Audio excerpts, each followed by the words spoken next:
നമസ്കാരം. നമ്മുടെ ശരീരത്തിൽ എവിടെയെങ്കിലും വേദന വന്നു കഴിഞ്ഞിട്ടുണ്ടെങ്കിൽ നമ്മൾ പറയാറുണ്ട് എനിക്ക് നീർക്കെട്ടിൻ്റെ പ്രോബ്ലമാണ് എന്നുള്ളത്. തലയിലാണ് വേദനയെങ്കിൽ തലയിൽ നീർക്കെട്ടാണെന്ന് പറയും, കഴുത്തിലാണെങ്കിൽ കഴുത്തിന് നീർക്കെട്ടാണെന്ന് പറയും, ഇനി മുട്ടിലാണ് വേദനയെങ്കിൽ മുട്ടിന് നീർക്കെട്ടാണെന്ന് പറയാറുണ്ട്. നമ്മുടെ ശരീരത്തിൽ വരുന്ന ഒരു 80% രോഗങ്ങളും ഈ നീർക്കെട്ട് അഥവാ ഇൻഫ്ലമേഷൻ എന്ന് പറഞ്ഞ കാരണം കൊണ്ട് വരുന്നതാണ്. അപ്പോൾ അത് ഓരോ സ്ഥലത്ത് വരുന്ന നീർക്കെട്ടാകുമ്പോൾ അതിന് ഓരോ പേരുകളായിട്ടാണ് നമ്മൾ പറയുന്നത്.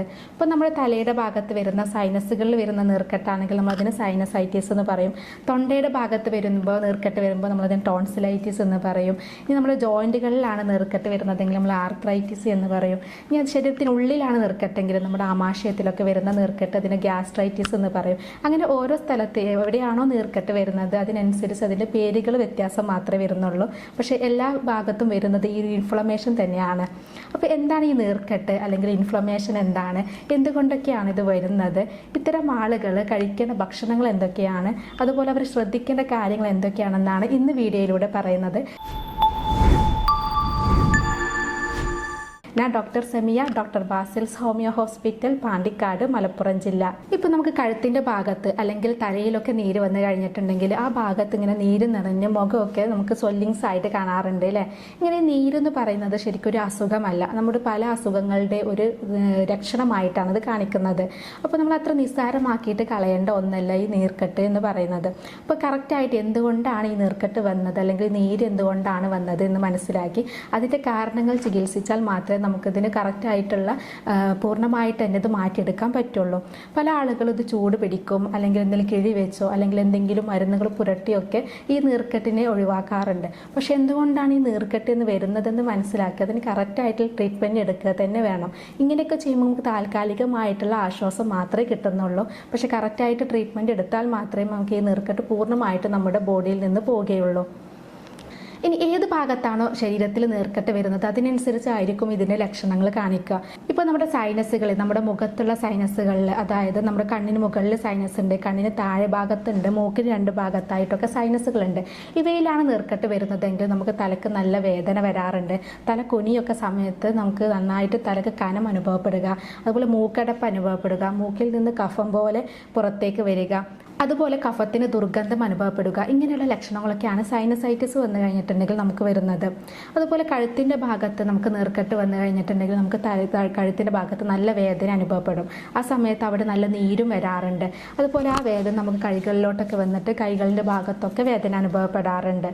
ഇനി ആമാശയത്തിലാണ് നീർക്കെട്ടെങ്കിൽ അവിടെ ഗ്യാസ്ട്രൈറ്റിസ് എന്ന് പറയും. ഇങ്ങനെ വന്നു കഴിഞ്ഞിട്ടുണ്ടെങ്കിൽ നമുക്ക് ദഹന പ്രശ്നങ്ങൾ വരാം, അതുപോലെ ഗ്യാസിൻ്റെ ബുദ്ധിമുട്ട് വരാം, അസിഡിറ്റിയുടെ പ്രോബ്ലംസ് ഒക്കെ വരാറുണ്ട്. ഇപ്പോൾ നമ്മുടെ വയറിലുള്ള ആസിഡ് മേലോട്ട് കയറി നമ്മുടെ അന്നനാള ഭാഗത്തൊക്കെ ഇതുപോലെ ഇൻഫ്ലമേഷൻ വന്നു കഴിഞ്ഞിട്ടുണ്ടെങ്കിൽ നമ്മൾ അതിനെ പറയുന്നത് ഗ്യാസ്ട്രോ ഈസോഫേഗൽ റിഫ്ലക്സ് സിൻഡ്രോം എന്നാണ്. അപ്പോൾ ഇങ്ങനെയുള്ള അസുഖങ്ങളിലും നമുക്ക് നെഞ്ചിരിച്ചിലും അതുപോലെ പുളിച്ച് ദിക്കട്ടൽ, ഇടയ്ക്കിടയ്ക്കായിട്ട് ഏമ്പക്കം വരിക, ഇങ്ങനെയുള്ള ലക്ഷണങ്ങളൊക്കെ കാണിക്കാറുണ്ട്. ഇനി ജോയിൻറ്റുകളിൽ വരികയാണെങ്കിൽ നമ്മൾ ആർത്രൈറ്റിസ് എന്നാണ് പറയാറുള്ളത്. അങ്ങനെ വരുമ്പോൾ ജോയിൻറ്റിൻ്റെ ഭാഗത്ത് നല്ല നീര് വന്ന് അവിടെ നല്ല ചുവപ്പ് കളറും അതുപോലെ ആ ഭാഗത്ത് ഒരു ചൂടൊക്കെ നമുക്ക് അനുഭവപ്പെടാറുണ്ട്. ഇങ്ങനെ ഏത് ഭാഗത്താണോ നമുക്ക് നീർക്കെട്ട് വരുന്നത് ആ ഭാഗത്ത് നമുക്ക് വേദനയും ആ ഭാഗത്തുള്ള ലക്ഷണങ്ങളുമാണ് കാണിക്കുക. ഇപ്പോൾ ഫാറ്റി ലിവറൊക്കെ വരുന്നത് നമ്മുടെ ലിവറിൽ വരുന്ന നീർക്കെട്ട് കാരണമാണ്.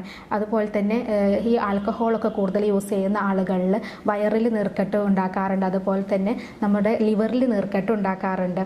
അപ്പം ഇങ്ങനെയുള്ള ലക്ഷണങ്ങളൊക്കെയാണ് ഇതിന് കാണിക്കാറുള്ളത്.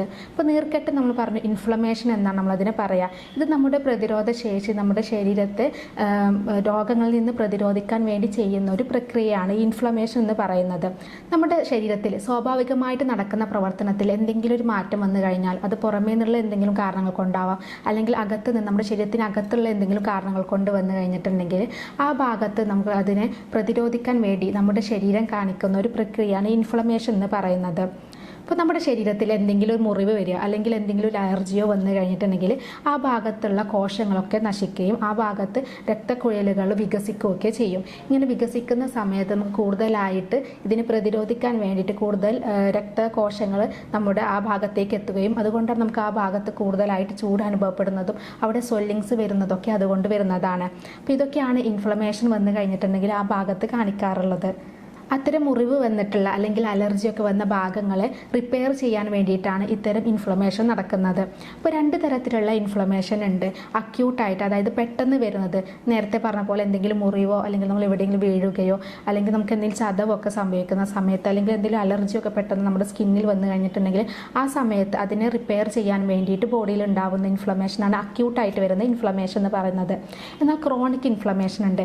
ക്രോണിക് ഇൻഫ്ലമേഷൻ അങ്ങനെയല്ല, കാലങ്ങളായിട്ട് നമ്മുടെ ബോഡിയിൽ മാറ്റങ്ങൾ വന്നു കഴിഞ്ഞ് കൂടുതലായിട്ട് നീർക്കെട്ട് വന്നു കഴിഞ്ഞ് പിന്നീട് അത് രോഗത്തിലേക്ക് മാറുന്നൊരു കണ്ടീഷനാണ് ഈ ക്രോണിക് ഇൻഫ്ലമേഷൻ എന്ന് പറയുന്നത്. ഇപ്പോൾ ഫാറ്റി ലിവറൊക്കെ നമുക്ക് അങ്ങനെ വരുന്നതാണ്. നമ്മുടെ ഭക്ഷണത്തിൽ കൂടുതലായിട്ട് വരുന്ന ഫാറ്റുകൾ അല്ലെങ്കിൽ കൊളസ്ട്രോൾ കൂടുതലായിട്ട് നമ്മുടെ ലിവറിൽ അടിഞ്ഞു കൂടുകയും അവിടെ നീർക്കെട്ട് വരികയും ചെയ്യുമ്പോഴാണ് ഇത് പിന്നീട് ഫാറ്റി ലിവറിലോട്ട് മാറുന്നത്. അതുപോലെ ഹാർട്ട് അറ്റാക്ക്, സ്ട്രോക്ക് പോലെയുള്ള അസുഖങ്ങളൊക്കെ നമ്മുടെ രക്തക്കുഴലുകളിൽ കാലങ്ങളായിട്ട് വരുന്ന പ്രശ്നങ്ങൾ കൊണ്ടുവരുന്നതാണ്, ഈ ഒരു ഇൻഫ്ലമേഷൻ കൊണ്ടുവരുന്നതാണ് ഈ ഹാർട്ട് അറ്റാക്ക് അതുപോലെ സ്ട്രോക്ക് ഒക്കെ വരുന്നത്. അതുപോലെ നമ്മൾ കഴിക്കുന്ന എന്തെങ്കിലും ഫുഡിൽ മാറ്റങ്ങൾ വന്നു കഴിഞ്ഞിട്ടുണ്ടെങ്കിൽ കൂടുതലായിട്ട് പുറത്തുനിന്നുള്ള ഫുഡുകൾ, പ്രോസസ്ഡ് ഫുഡുകളും ട്രാൻസ് ഫാറ്റുകളൊക്കെ അടങ്ങിയിട്ടുള്ള ഫുഡുകൾ കൂടുതലായിട്ട് കഴിച്ചു കഴിഞ്ഞാൽ അല്ലെങ്കിൽ കൃത്രിമ മധുരത്തിന് വേണ്ടിയിട്ടൊക്കെയുള്ള രാസവസ്തുക്കളൊക്കെ ചേർത്തുള്ള ഭക്ഷണങ്ങൾ കഴിച്ചാൽ അത് നമ്മുടെ വയറിൽ നീർക്കെട്ടുണ്ടാക്കും. അപ്പോൾ അത് കുറച്ച് കഴിഞ്ഞാൽ അത് ഗ്യാസ്ട്രൈറ്റിസ് പോലെയുള്ള അസുഖങ്ങളിലേക്ക് മാറാറുണ്ട്. ഇപ്പോൾ സൈനസൈറ്റിസ് വരുന്നത് നമുക്ക് കൂടുതൽ വെയിൽ കൊള്ളുന്ന സമയത്ത് അല്ലെങ്കിൽ നമ്മൾ കൂടുതൽ എ സിയിലിരുന്ന സമയത്ത് പെട്ടെന്ന് പുറത്തേക്ക് ചൂടുള്ള ഭാഗത്തേക്ക് പോയി കഴിഞ്ഞാൽ ഇങ്ങനെയുള്ള കാലാവസ്ഥയിലൊക്കെ എന്തെങ്കിലും വ്യത്യാസം വന്നു കഴിഞ്ഞാലാണ് സൈനസൈറ്റിസ് വരുന്നത്. അതുപോലെ വൈറസ് കാരണം അല്ലെങ്കിൽ ബാക്ടീരിയ കാരണമൊക്കെ നമ്മുടെ ബോഡിയിൽ ഇതുപോലെ ഇൻഫ്ലമേഷനെ കാണിക്കാറുണ്ട്. ഇനി ഇത്തരത്തിൽ നീർക്കെട്ടുള്ള ആളുകൾ ഒഴിവാക്കേണ്ട ഫുഡുകൾ എന്തൊക്കെയാണെന്നാണ് പറയുന്നത്. ഒന്നാമത് പറയുന്നത് പഞ്ചസാരയാണ്. പഞ്ചസാരയിൽ 50% ഗ്ലൂക്കോസും 50% ഫ്രക്ടോസാണുള്ളത്. അപ്പോൾ ഗ്ലൂക്കോസിനേക്കാൾ കൂടുതൽ അപകടകാരിയായിട്ടുള്ള ഒന്നാണ് ഈ ഫ്രക്ടോസ് എന്ന് പറയുന്നത്. ഈ ഫ്രക്ടോസ് അടങ്ങിയിട്ടുള്ള ഫുഡുകളാണ് കൂടുതലായിട്ട് ഹൈ ഫ്രക്ടോസ് ഷുഗർ കണ്ടന്റ് അടങ്ങിയിട്ടുള്ളതാണ്. ഈ കേക്ക്സ് അതുപോലെ പേസ്ട്രി ഇങ്ങനെയുള്ള മധുര പലഹാരങ്ങളിലൊക്കെ കൂടുതലായിട്ട് ഇത് അടങ്ങിയിട്ടുണ്ട്. അപ്പോൾ ഇത്തരം ഫുഡുകൾ നമ്മുടെ ബോഡിയിൽ എത്തിക്കഴിഞ്ഞിട്ടുണ്ടെങ്കിൽ അത് നമ്മുടെ രക്തക്കുഴലുകളിലൊക്കെ കൂടുതലായിട്ട് ഇൻഫ്ലമേഷൻ ഉണ്ടാക്കുകയും ഇത് നമുക്ക് ബുദ്ധിമുട്ടുണ്ടാക്കുകയും പലതരത്തിലുള്ള പ്രശ്നങ്ങൾ ഉണ്ടാക്കുകയും ചെയ്യും. അതുകൊണ്ട് തന്നെ പഞ്ചസാര ഒഴിവാക്കുന്നത് വളരെ നല്ലതാണ്. അതുപോലെ ട്രാൻസ് ഫാറ്റുകൾ അടങ്ങിയിട്ടുള്ള പിസ്സ, ബർഗർ അതുപോലെ പബ്സിലൊക്കെ കൂടുതലായിട്ട് ട്രാൻസ് ഫാറ്റുകൾ അടങ്ങിയിട്ടുണ്ട്. അപ്പോൾ ഇത്തരം ഫുഡുകൾ നമ്മൾ പരമാവധി ഒഴിവാക്കുന്നതാണ് നല്ലത്. കാരണം ഇത്തരം ഫുഡുകൾ കൂടുതലായിട്ട് കഴിച്ചു കഴിഞ്ഞിട്ടുണ്ടെങ്കിൽ അത് നമ്മുടെ ബോഡിയിൽ ഫാറ്റ് അടിഞ്ഞു കൂടുകയും അത് ലിവറിലൊക്കെ പ്രശ്നങ്ങൾ ഉണ്ടാക്കി ഫാറ്റി ലിവർ പോലെയുള്ള കണ്ടീഷൻസ് വരികയും ചെയ്യും. അതുപോലെ പ്രോസസ്ഡ് കാർബോഹൈഡ്രേറ്റ്സുകൾ, അതായത് റിഫൈൻഡ് മൈദ അതുപോലെ തന്നെ വെള്ള അരികൾ, ബസ്മതി അരിയൊക്കെ പ്രോസസ്ഡ് ചെയ്തിട്ടുള്ള കാർബോഹൈഡ്രേറ്റ്സുകളാണ്. അപ്പോൾ ഇത്തരം കാർബോഹൈഡ്രേറ്റ്സുകൾ കഴിച്ചു കഴിഞ്ഞിട്ടുണ്ടെങ്കിലും അത് നമ്മുടെ ബോഡിയിൽ നീർക്കെട്ടും അതുപോലെ ഇൻഫ്ലമേഷനൊക്കെ ഉണ്ടാക്കാനുള്ള കാരണമാകാറുണ്ട്. അതുകൊണ്ട് തന്നെ ഇത്തരം ഫുഡുകൾ ഒഴിവാക്കുന്നത് നല്ലതാണ്. പുകവലി മദ്യപാന ശീലമുള്ളവരിലും ഈ നിക്കോട്ടിൻ പോലെയുള്ള കെമിക്കലുകൾ നമ്മുടെ ബോഡിയിൽ എത്തിയിട്ട് രക്തക്കുഴലുകളിലൊക്കെ നീർക്കെട്ട് ഉണ്ടാക്കുന്നത് കൊണ്ടാണ്, ഇൻഫ്ലമേഷനൊക്കെ ഉണ്ടാക്കുന്നത് കൊണ്ടാണ് നമുക്ക് ഹൃദയാഘാതം അല്ലെങ്കിൽ ഹൃദയ സംബന്ധമായിട്ടുള്ള രോഗങ്ങൾ, സ്ട്രോക്ക് പോലുള്ള രോഗങ്ങളൊക്കെ ഉണ്ടാക്കുന്നത്. അപ്പോൾ ഇത്തരം കാര്യങ്ങൾ ഒഴിവാക്കി കഴിഞ്ഞിട്ടുണ്ടെങ്കിൽ നമുക്ക് നീർക്കെട്ട് ഒരു പരിധിവരെ കൺട്രോൾ ചെയ്യാൻ പറ്റും. ഇനി നീർക്കെട്ടുള്ള ആളുകൾ കഴിക്കേണ്ട ഭക്ഷണങ്ങൾ എന്തൊക്കെയാണെന്ന് നോക്കാം. കൂടുതലായിട്ട് പച്ചക്കറികൾ അതുപോലെ ഇലക്കറികൾ, ഫ്രൂട്ട്സ് ഒക്കെ നന്നായിട്ട് ഭക്ഷണത്തിൽ ഉൾപ്പെടുത്തുക. അതുപോലെ ഒമേഗ 3 ഫാറ്റി ആസിഡുകൾ അടങ്ങിയിട്ടുള്ള മത്തി, ചാള, ചൂര പോലെയുള്ള മത്സ്യങ്ങളൊക്കെ കൂടുതലായിട്ട് ഭക്ഷണത്തിൽ ഉൾപ്പെടുത്തുക. അതുപോലെ നല്ലതാണ് ചിയ സീഡ്സുകൾ അതുപോലെ ഫ്ലാക്സ് സീഡ്സുകളൊക്കെ കൂടുതലായിട്ട് ഭക്ഷണത്തിൽ ഉൾപ്പെടുത്തുന്നതും നീർക്കെട്ട് അതുപോലെ ഇൻഫ്ലമേഷനൊക്കെ നമ്മുടെ ബോഡിയിൽ നിന്ന് ഒഴിവാക്കാൻ വേണ്ടിയിട്ട് സഹായിക്കും.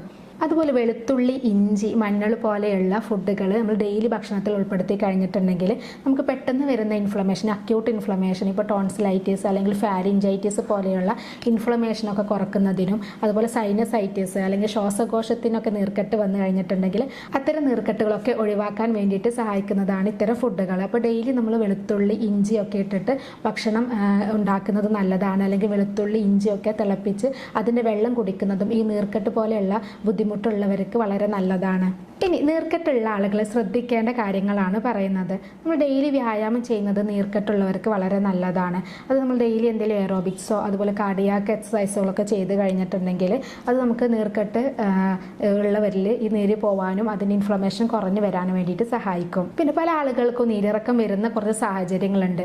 വെയിലത്ത് കൂടുതലായിട്ട് ജോലി ചെയ്യുക, അല്ലെങ്കിൽ നമ്മൾ നന്നായിട്ട് വിയർത്തിരിക്കുന്ന സമയത്ത് പോയി കുളിക്കുക, അല്ലെങ്കിൽ സാധാരണ കുളിക്കുന്ന സമയം മാറിയിട്ട് കുളിക്കുക, കാലാവസ്ഥ വ്യതിയാനം വരിക, ഇങ്ങനെയുള്ള സാഹചര്യമൊക്കെ വരുന്ന സമയത്ത് നീരിറക്കത്തിന് പ്രോബ്ലം വരുന്ന ആളുകളുണ്ട്. അപ്പോൾ അങ്ങനെയുള്ള സാഹചര്യങ്ങൾ പരമാവധി ഒഴിവാക്കുന്നതാണ് നല്ലത്. കാരണം ഇത്തരം സാഹചര്യങ്ങൾ വരുമ്പോൾ അത് നമ്മുടെ മസിൽസുകൾക്ക് കൂടുതൽ സ്ട്രെസ് കൊടുക്കുകയും അവിടെ ഇൻഫ്ലമേഷൻ അല്ലെങ്കിൽ നീർക്കെട്ട് വരികയും ചെയ്യും. അപ്പോൾ അത് കുറക്കാൻ വേണ്ടിയിട്ട് അത്തരം സാഹചര്യങ്ങൾ ഒഴിവാക്കുന്നതാണ് നല്ലത്. അതുപോലെ സ്ട്രെസ്, മാനസികമായിട്ടുള്ള പിരിമുറുക്കം നമുക്ക് ഇൻഫ്ലമേഷൻ ഉണ്ടാക്കാനുള്ള കാരണമാകാറുണ്ട്. അപ്പോൾ സ്ട്രെസ് പരമാവധി യോഗ, മെഡിറ്റേഷൻ പോലെയുള്ള കാര്യങ്ങളൊക്കെ ചെയ്ത് കുറക്കുന്നത് നല്ലതാണ്. അപ്പോൾ ഇത്തരം കാര്യങ്ങളൊക്കെ ശ്രദ്ധിച്ചു കഴിഞ്ഞാൽ നീർക്കെട്ടിൻ്റെ ബുദ്ധിമുട്ട് നമുക്കൊരു പരിധി വരെ ഇത് മാറ്റിയെടുക്കാൻ പറ്റും. ഈ ചികിത്സയിലേക്ക് വരികയാണെങ്കിൽ ഇതിന് ഫലപ്രദമായിട്ടുള്ള ചികിത്സ ലഭ്യമാണ്. ഇതിൻ്റെ കാരണം എന്താണെന്ന് മനസ്സിലാക്കി, നീർക്കെട്ട് എന്തുകൊണ്ടാണെന്ന് മനസ്സിലാക്കി അതിൻ്റെ കാരണങ്ങൾ ചികിത്സിക്കുകയാണ് നമ്മൾ ചെയ്യുന്നത്. രോഗിയുടെ ശാരീരികവും മാനസികവുമായിട്ടുള്ള കാര്യങ്ങൾ പഠിച്ച് യൂറോപ്യൻ നിർമ്മിത സോഫ്റ്റ്വെയറുകൾ ഉപയോഗിച്ച് ജർമ്മൻ മെഡിസിൻസ് ഉപയോഗിച്ചാണ് നമ്മൾ ഇതിന് ട്രീറ്റ്മെൻറ്റ് കൊടുക്കുന്നത്.